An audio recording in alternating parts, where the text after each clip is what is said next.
Olaba bakwata eyali sipiika omulamba ne bamwanika mu kamera. Buli kimu kyonna ne bakikola nga ensi eraba. Kuba balina obusobozi obugamba nti bannamawulire temukkirizibwa okukwata ebifaananyi bino. Naye baba bakkiriza buli kimu ensi n'ekiraba. Kati olwo ggwe inginiya wa disitulikiti olowooza oyinza okubaako kyolemesa. Sipiika omulamba ne bamwanika. Kati olwo ggwe inginiya eyabulankanya ssente. Kaakati simanyi lwaki bannayuganda abamu n'abakulembeze abamu batandise okukiraba mu ngeri embi ekikolwa kino ekya minisita Balamu ne Nameere kye bali mu kukola ekyokwanika abo abantu abazze nga babuzaabuza ssente za gavumenti zebeesindise mu local government okubaako ebintu ebimu byekola oba okubaako projects ezimu zeekola. So kati kino sikirabamu buzibu kubanga bwe bakwata omubbi ate gwe n'oyomba nti omubbi ono bamukutte bubi tebandi mukutte bwe batyo, then kati oba tutegeerekeka kikaba kitegeeza naawe wandibanga oli kimu n'omubbi. Lwaki abantu bano abatakkirizigana n'ekikolwa kino Balamu kyali mu kukola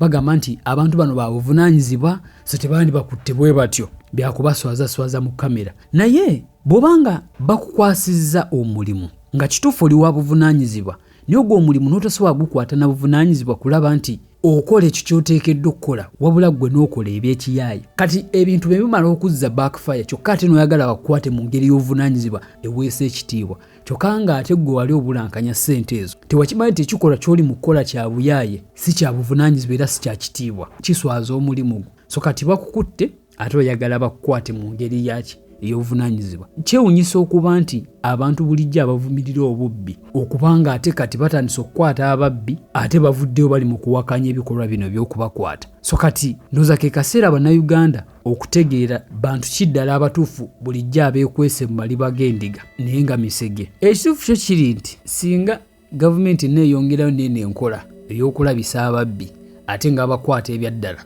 ne basesemya ebyo bibadde batutte oba oli awo eggwanga lirina engeri gye ligenda okutereeramu kubanga ekimu kisinze okuzza eggwanga lino emabega bwe bubbi. Omuntu omu n'akwata ssente z'abantu abangi zonna n'azezza olwo abantu bezigenderedde okuyamba oba okukyusa obulamu bwabwe ne bataganyulwamu.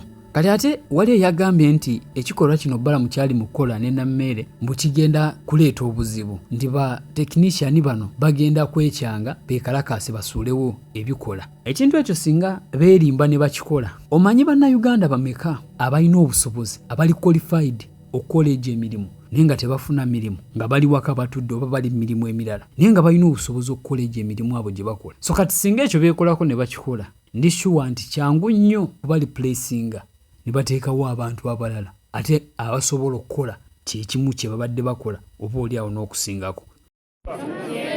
Tell your parents. Yes. Are you listening? Yes. The Minister of Local Government on behalf of the Minister of Education. Yes. And on behalf of the President of Uganda. Yes. Pay no more pain.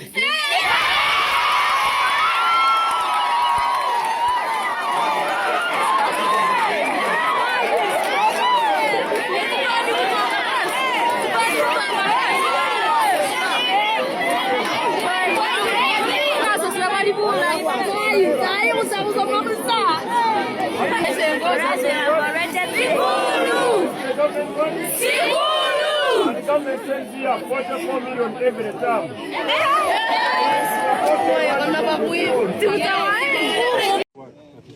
2 days ago, but what I want to ask the town clerk who authorized the payment, 100% payment to the contractor. 2, who has been supervising the job, the town engineer. Yes. So I want the town engineer to be arrested, the town clerk to be arrested today. And I also want the persons who cleared the internal auditor, who cleared the payment, to be arrested, and the contractor to be arrested. We cannot lose money of government of Uganda money like this. How do you build soil? You make a road in soil, black soil, instead of maram. And even the size of bridge is small. Let me get my tape meter and we measure.